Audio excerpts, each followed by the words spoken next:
এখন যে সিভিটা দেখব সেই সিভিটা এবং যে কোচের সিভি তিনি আরো বেশি হাই প্রোফাইল। তার সিভিটাই এখন দেখব।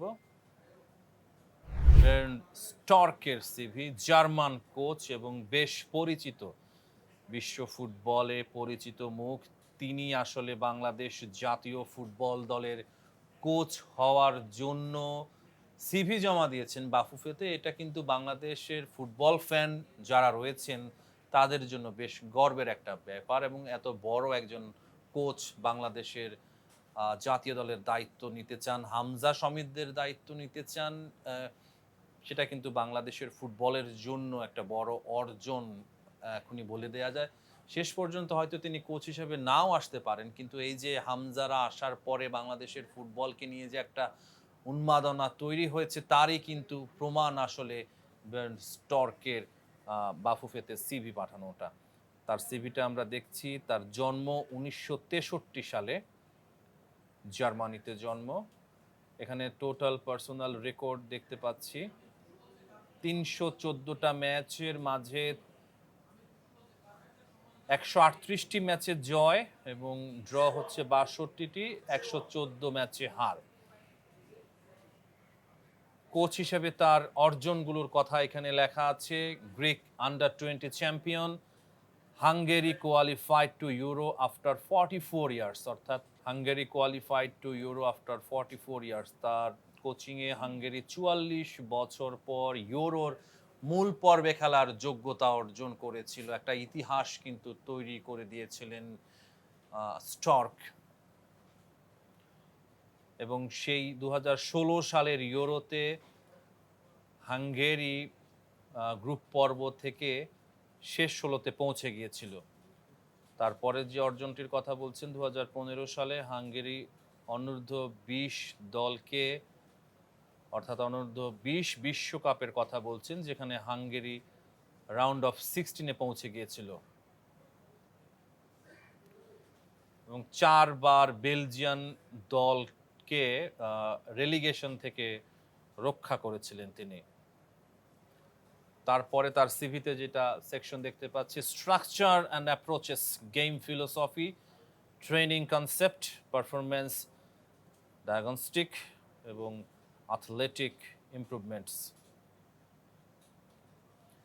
গেম ফিলোসফি, গাইডলাইন্স রয়েছে এখানে, প্লে স্টাইল রয়েছে, ম্যাচ প্রিপারেশন, ম্যাচ প্ল্যান, কোনো ম্যাচের আগে প্রিপারেশনটা কেমন হবে সেই ম্যাচের প্ল্যানগুলো তৈরি করা, সেই সম্পর্কে ধারণা দেয়া আছে।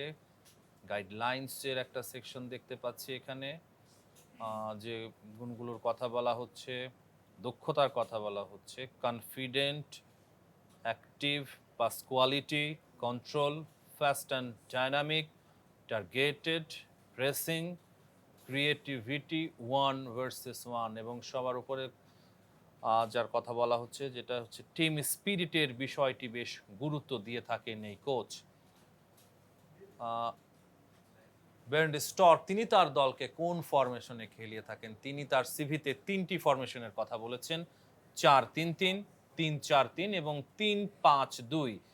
এই ৩টি ফরমেশনে তিনি তার দলকে খেলিয়ে থাকেন। গেম প্রিপারেশনের একটা সেকশন রেখেছেন তিনি, অর্থাৎ কোনো ম্যাচের আগে দল কিভাবে প্রস্তুত হবে সে সম্পর্কে একটা ধারণা দিয়েছেন। Detailed information from the opponent, individual position informations and videos, box player, tactical team informations and videos, penalty, shoot, offensive build up, offensive corner. তারপরে একটা সেকশন দেখতে পাচ্ছি ট্যাকটিক্যাল প্রিপারেশন, ট্যাকটিক্যাল প্রিপারেশনটা কেমন হবে সেই সম্পর্কে একটা ধারণা এখানে তিনি দিয়েছেন। ডিফেন্সিভ, সেট পিসেস এবং অফেন্সিভ এই সম্পর্কে ধারণা দিয়েছেন। ডিফেন্সিভ কর্নার তখন আসলে কৌশলটা কেমন হবে, একটা হচ্ছে অফেন্সিভ ফ্রি কিক, এখানে কৌশলটা কেমন হবে সেই সম্পর্কে ধারণা দিয়েছেন। ডিফেন্সিভ ফ্রি কিক সেন্টার এবং অফেন্সিভ ফ্রি কিক এই সম্পর্কেও ধারণা দিয়েছেন। এরপর যে সেকশনটি রয়েছে ট্রেনিং কনসেপ্ট সম্পর্কে ধারণা দিয়েছেন। ইন্ডিভিজুয়াল ট্রেনিং হতে পারে, কগনিটিভ ট্রেনিং, ইন্ডিভিজুয়াল ট্যাকটিক্স নিয়ে কাজ করবেন প্লেয়ারদের সাথে, টেকনিক ট্রেনিং এবং টিম ট্রেনিংটা হবে দুই ধাপের কথা বলছেন, গ্রুপ এবং টিম। গ্রুপ হিসেবেও ট্রেনিং হতে পারে অথবা টিম হিসেবেও হতে পারে। দুই রকম ট্রেনিংয়ের কথা বলছেন, অফেন্সিভ এবং ডিফেন্সিভ, সেই সম্পর্কে ধারণা দিয়েছেন। উইকলি প্রোগ্রামের কথা বলা হয়েছে তারপরে সেকশনে, এবং সাপ্তাহিক একটা প্রোগ্রামের ধারণা দিয়েছেন। কোন দিন কি করবেন, প্লেয়াররা কয়টার সময় ট্রেনিংয়ে আসবেন, তারপরে কখন খাবার নেবেন, লাঞ্চ টাইমটা কখন হবে, সব কিছুর একটা ডিটেলস এখানে দেখতে পাচ্ছি। এর পরের সেকশনে বলা হচ্ছে পারফরমেন্স ডায়াগনস্টিক, ল্যাকটেট টেস্ট হবে, জিপিএস সিস্টেম রয়েছে, তিনি জিপিএস সিস্টেম দিয়ে কাজ করে থাকবেন, এবং হার্ট রেট সিস্টেম, এই দুটো সিস্টেম থেকে জিপিএস এবং হার্ট রেট এই দুটি ডেটা তিনি কালেক্ট করবেন। Splint lactate test, lactate level টেস্টের কথা এখানে বলা হচ্ছে, এবং সেখান থেকে এগুলো অ্যানালাইজ করে ডাটাগুলো তিনি কালেক্ট করবেন।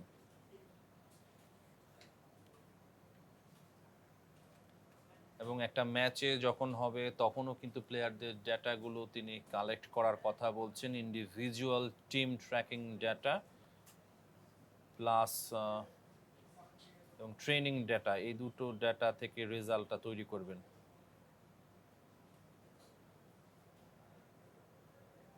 অ্যাথলেটিক ইমপ্রুভমেন্টস, একজন প্লেয়ার আসলে কিভাবে তার উন্নতিটা করতে পারেন সেই সম্পর্কে এখানে ধারণা দিয়েছেন।